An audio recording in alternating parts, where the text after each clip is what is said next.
Major accident మీకు చాలా ఇబ్బంది పెట్టిందంట. అసలు ఏ టైం సార్ యాక్సిడెంట్, అసలు అలాగా జరిగింది?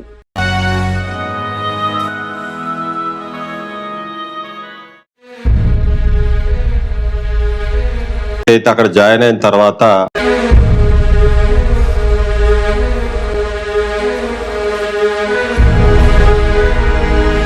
ఒక ఎన్జిఓ లాంటిది ఏదైనా స్టార్ట్ చేసి ఇక్కడ యూత్కి ఏదైనా ట్రైనింగ్ ఇవ్వటం, లేదా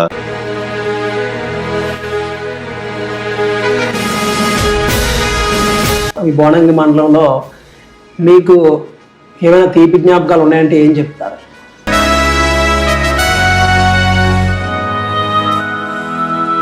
కమిట్మెంట్ తోటి ఖచ్చితంగా సాధించాలని కసి గనక ఉన్నట్లయితే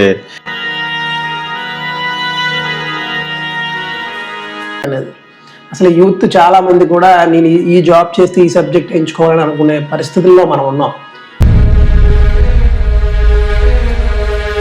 వాళ్ళ కష్టం, వాళ్ళ తాలూకా నిజాయితీ, వాళ్ళ తాలూకా హార్డ్ వర్కే మమ్మల్ని స్థాయికి తీసుకొచ్చింది.